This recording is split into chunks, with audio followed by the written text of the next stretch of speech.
ស្រាស្រាលើចិត្តខ្ញុំយំនេះសំឡេងហ្គីតាលួចប្រាប់អារម្មណ៍ខ្ញុំឈរតែម្នាក់ឯងនៅទីកន្លែងចាំងអូននៅឯណា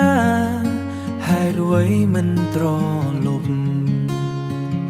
ស្នេហ៍យើងមុននេះស្រស់ស្អាតណាស់ណាឥឡូវនៅសល់តែភាពស្ងប់ស្ងាត់ស្នេហ៍ស្ងប់ស្ងាត់មិនមានសំឡេងតែបែងដងខ្ញុំនៅតែហៅឈ្មោះអូនទោះអូនឆ្ងាយហើ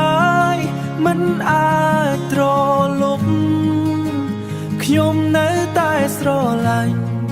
ក្នុងភាពស្ងប់នេះខ្យល់យំប៉ះមុខ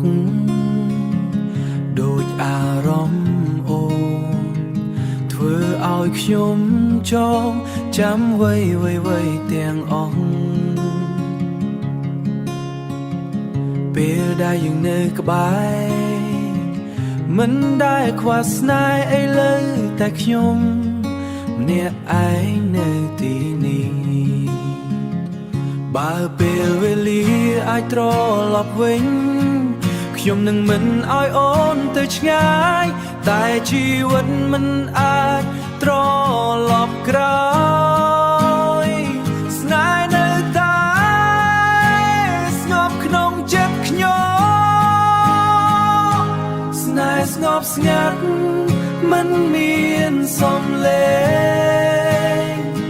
តែបែងដងខ្ញុំនៅតែហៅឈ្មោះអូនទោះអូនឆ្ងាយហើយមិនអាចត្រលប់ខ្ញុំនៅតែស្រឡាញ់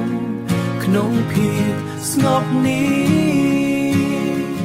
សំឡេងហ្គីតាបន្ទយំស្ងាត់ដូចបេះដូងខ្ញុំដូចបែងដងខ្ញុំ